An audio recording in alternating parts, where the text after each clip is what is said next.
You didn't want the tiny bottles of mystery alcohol that your dad has collected for us? Yeah, I don't want the tiny bottles of mystery alcohol that my dad has collected for us. Isn't one like peppermint schnapps? No. One's vanilla vodka. I do not want the vanilla vodka. Cheers.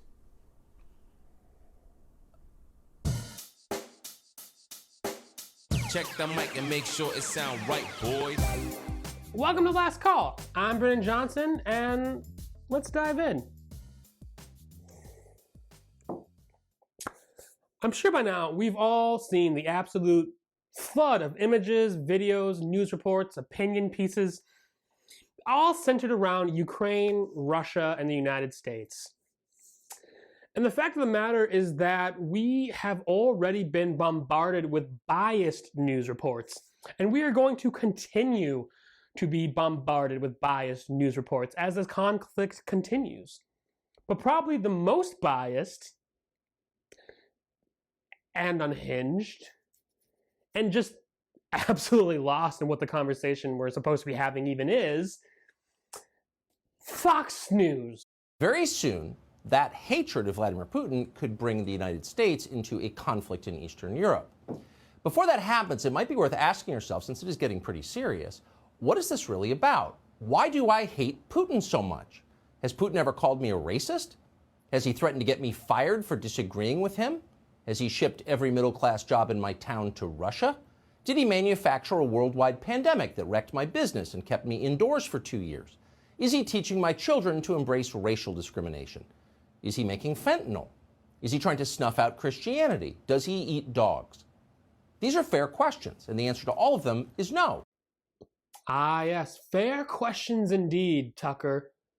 Why is Biden so determined to make us hate Putin? As Tucker would tell you, Putin hasn't done anything bad to us personally. He's a swell guy. He doesn't eat dogs. He never took our jobs. So who cares if he potentially meddled in our elections or paid hackers to attack our malware? I mean, the years of war crimes and murdering political dissenters is just your average run-of-the-mill tomfoolery. Right? It should also probably be noted, and this is something I've been thinking about for a while. Why is Tucker Carlson's bar of decency so low? Like, oh, you're not producing fentanyl? Well, you're right in my books. But I apologize. I interrupted. Go on, Tucker. If you've been watching the news, you know that Putin is having a border dispute with a nation called Ukraine. Now, the main thing to know about Ukraine for our purposes is that its leaders once sent millions of dollars to Joe Biden's family. Not surprisingly, Ukraine is now one of Biden's favorite countries. Biden has pledged to defend Ukraine's borders even as he opens our borders to the world. That's how it works. Invading America is called equity. Invading Ukraine is a war crime. Yeah! You see, everybody? The only reason that Biden is propping this conflict up as anything more than what it really is and threatening to seek military action is because Ukraine gave the Bidens a bunch of money. And it doesn't matter that story has been debunked for what seems like forever. Tucker is just going to keep talking about it. Plus, he won't even present the case accurately, or even he'll leave out a lot of the facts of the case. It's really good reporting on Tucker's part. Yeah, he's one of a kind, that guy. But according to Tucker Carlson and a host of people at Fox News, the truth of what's happening here is that Putin is just having a little border dispute with Ukraine. It's Biden. Biden is trying to make a mountain out of a molehill. He's a trigger-happy lunatic who wants to start World War III just to distract you from his unpopularity at home. Putin's not a war criminal. This is actually very different from an actual war. Putin is not going to war. Vladimir Putin started this war. So whatever the context of the decision that he made, he did it. He fired the first shots. He is to blame for what we're seeing tonight in Ukraine. Well, fuck me. Okay. So now it is a war. What happened to it being a border dispute? Amazingly, and no one could have seen this coming, but amassing troops on the border of Ukraine and having the entire Russian military on high alert, ready for attack at any time, was actually not part of a border dispute at all, apparently. Who could have guessed that? But regardless of the flip-flop by Tucker, it's official. Russia is at war with Ukraine. Which, isn't that exactly what Biden was saying? Biden has been telling us that Russia wanted to invade Ukraine for weeks. And besides that, Biden also has announced that he does not plan on mounting a large militaristic attack against Russia at this time, or at any time in the near future. So it would appear like this is one of those rare times when Fox News and Biden are sort of aligned. Biden doesn't want to have a military conflict with Russia. Fox News doesn't want to have a military conflict with Russia. So they're probably, Fox News is probably pretty pleased with Biden right now, right? But the administration, basically, on the Obama model, is for weakness. They avoid war, frankly, by accepting surrender of their own interests. Joe Biden and NATO leaders need to quit pussyfooting around. You've got moms and dads in Ukraine who are making Molotov cocktails to protect their homes and to protect their kids from Russian soldiers. And Joe Biden and NATO leaders are patting themselves on the back for how many Zoom calls they're having Harris. Oh, so, okay. So before, Joe Biden was simply lying to us about Russia because he had been bought by Ukraine, and threatening military action was simply a terrible call from a terrible leader. But once it turned out that he was actually telling us the truth about Russia, and then announced that he in fact wasn't going to be mounting a large military attack, it's still a terrible call from a terrible leader? What does this guy have to do to make you happy, Fox News? He's trying so hard, doing everything he can, and you just keep giving him the cold shoulder. It's not fair, Fox. And it is certainly not balanced. It's almost like Fox News and Republicans like Tom Cotton and Newt Gingrich, they care more about being against Joe Biden and the Democrats than actually being for anything. But while Fox News can't decide whether Putin is a hero or a villain, or if Russia is committing war crimes or just having a land dispute, at least other news media sources have been pretty firm in their beliefs / biases, which is their bias is that we should just blow Russia straight to hell. So on February 7th, the Wall Street Journal published an article called "Time to Increase Defense Spending," which is odd since our government had already voted to increase defense spending, even though at the time of the vote we weren't in a war for the first time in 20 years. But it wasn't just the Wall Street Journal. Politico continually published articles written by people like Alexander Ward, where they kept throwing out random dates and times Putin could potentially attack Ukraine. Alexander Ward, by the way, is a man who used to work for Northrop Grumman, the State Department, and Atlantic Council, which is a NATO think tank. So a guy who used to work for 3 organizations that would have a vested interest in going to war with Russia is writing articles about why the US and NATO should attack Russia.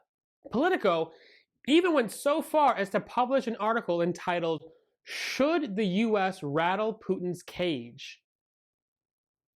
which was not only written in part by Alexander Ward, but also was presented by Lockheed Martin. And now, I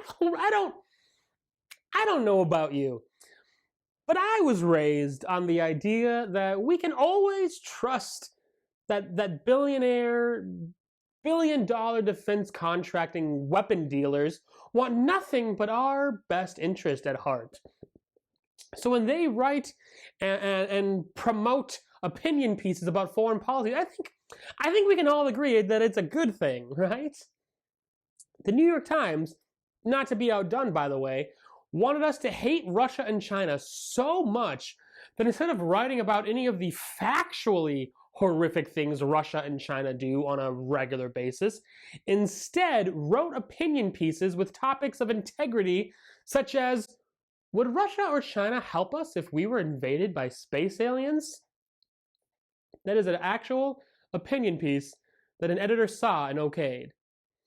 But, so yeah, there have been a lot of news sources that have been very consistent in their messaging.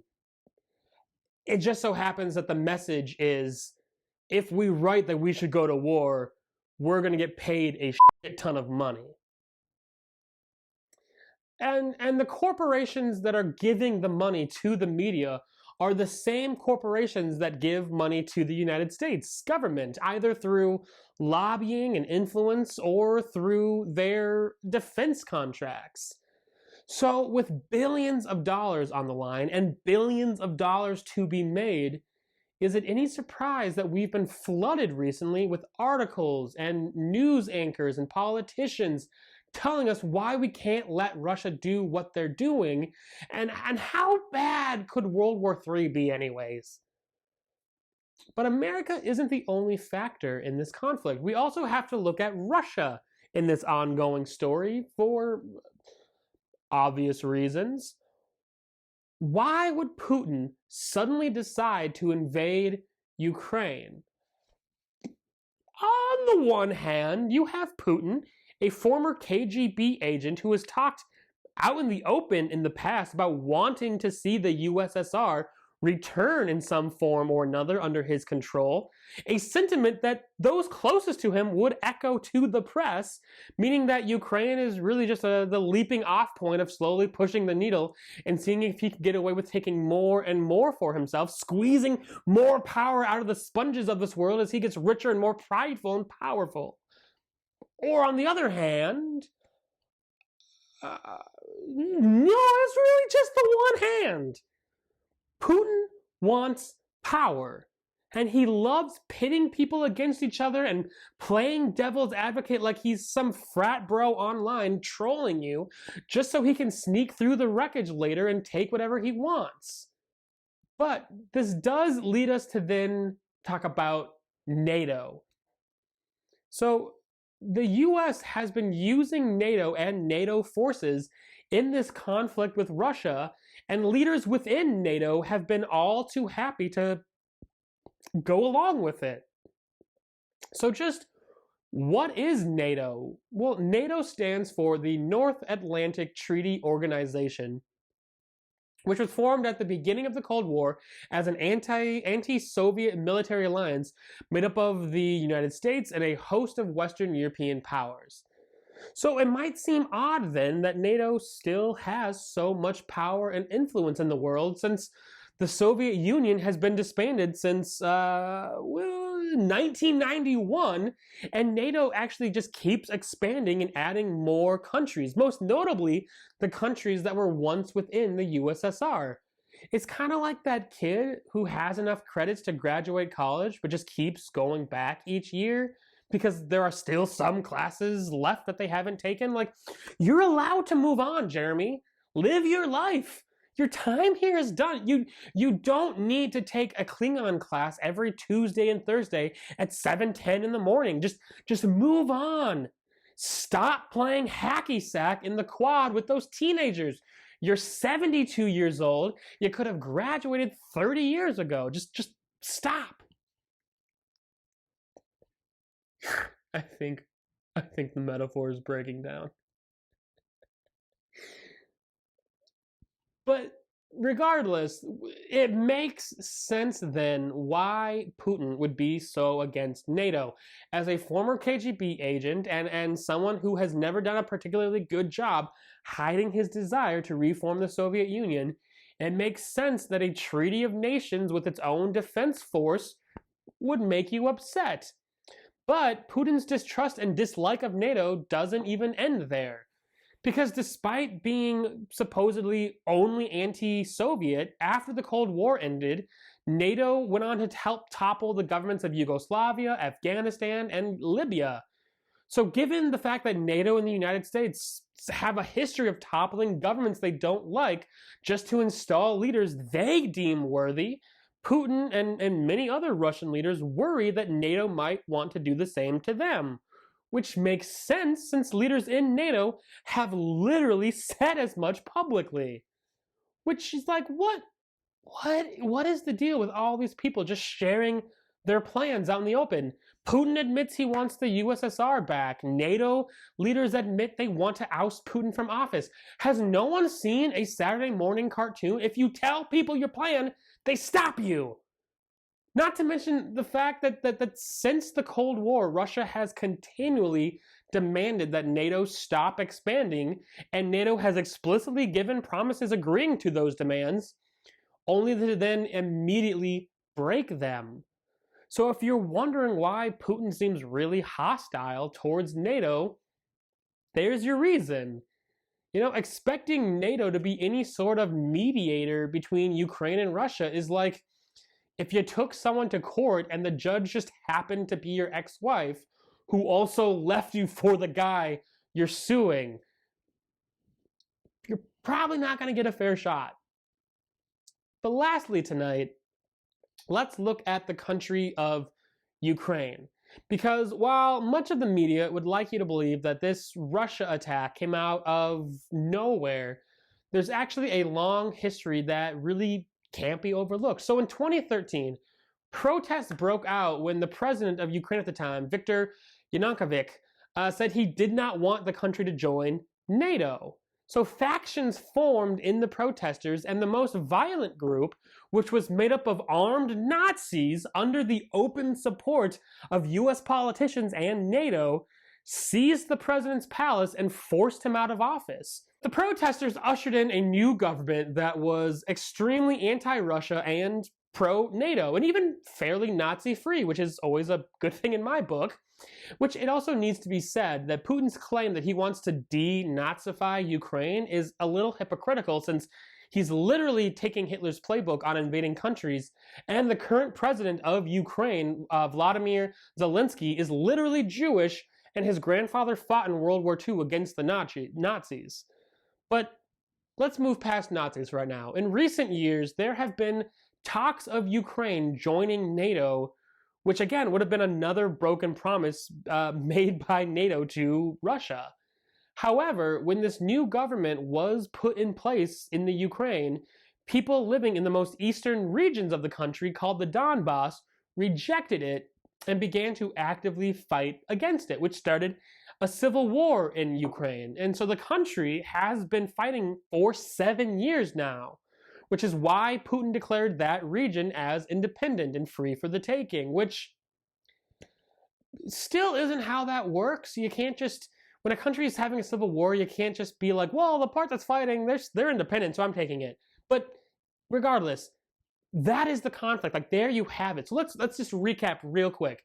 We have a nation in the midst of a civil war, one side potentially joining NATO as a slap to the face to Russia, the other side not really wanting to join NATO, but also not really agreeing on if they want to join Russia or not either.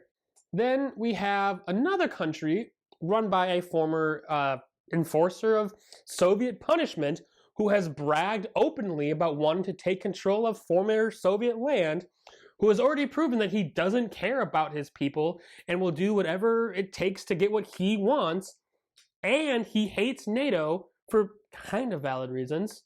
And coming in to try and make some sort of peace is the country and the organization that Putin hates more than anything, each of them with a vested interest in escalating the conflict for their own personal gain. And all of this is fueled by a mass media conglomerate that sees that the potential for the first American war in Europe since World War II would make them a shit ton of money. So all of this is to say, like previously stated at the beginning of this video, you have probably already been flooded with images and opinions, and you're probably going to continue to be flooded with them in the days and the weeks to come until this war, this crisis, this conflict is over. And the media knows that in every conflict there needs to be good people and bad people. someone you root for, and someone you boo and hope to see fall. The problem is that in this whole multi-layered crap fest, there is no good side. There is no side to root for. The Russian government is bad and wrong. The United States government is bad and wrong. NATO is bad and wrong. The Ukrainian government is not exactly the best. Don't side with any of them, and don't listen to anyone who tries to say that one side has no blame or no faults in this story. It's simply not true. Instead, be on the side of the people. Right now, there are millions of Ukrainian Americans watching with pain in their hearts as their homeland is bombed and long lines of Russian forces march their way into a country they love and cherish. They're watching their friends and their family and their loved ones fleeing for their lives. Besides that, right now, thousands of Russian citizens are trying to protest the actions of their little dictator Putin, and they're being beaten and arrested and cut off from the outside world for it without any idea of what is going to happen next. There are millions and millions of Ukrainians who don't know what tomorrow is going to look like. They're being shot, they're being bombed, they're fleeing, they're running, they're scared, and someone needs to be on their side. So do me a favor, and if you feel the urge in the coming days to try and politicize this war, if you feel the urge to turn it into a this side versus that side, Putin versus Biden, just don't. When all is said and done, the leaders, the politicians, the rich people who have something to gain from the demise of others, this won't mean a damn thing to them. Not really. They're the ones pulling the strings, but they don't have any skin in the game. It's not them sleeping outside in the middle of the wilderness during winter in Eastern Europe, trying to walk to a different country where their only hope is to become a refugee who is allowed to stay in that country while they wait for asylum. You know, it's not the rich and the powerful people who are worrying about whether or not when this war is over, if they'll still have a home, or if they're going to return to find that everything that they have ever owned is destroyed. You know, when it comes to war, physical battles between soldiers, or even economic sanctions between nations that have signed treaties, the people who face the consequences more than not are not those in power. It's the working class, the regular bystanders, the innocent people who can't help that their leader is a power-hungry asshole. But also, you can do your part to stand with the people, not the politics, not the politicians, but the people of Ukraine. You can donate to organizations that are already doing good work in Ukraine. Organizations like Voices of Children, United Help, Revive Soldiers, Vostok SOS.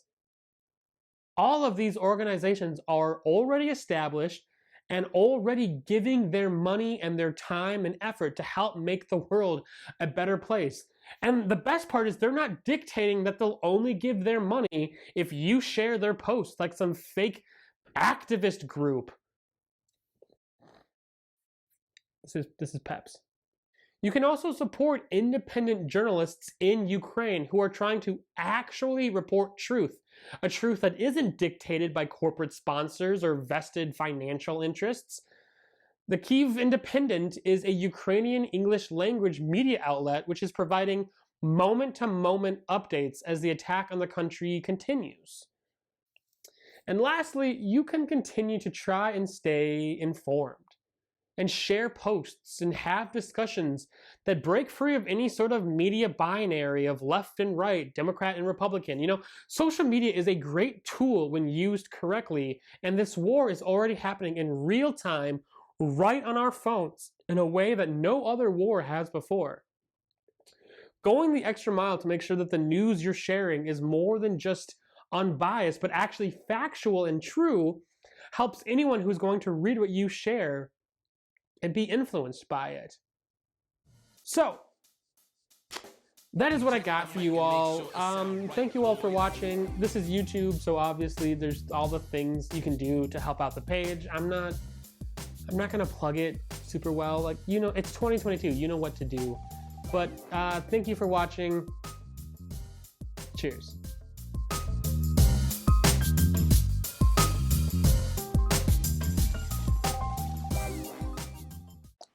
I can have more. I can have more. What would you like? The good kind. My wife enables me. Thank you. You're welcome. I love you. Love you.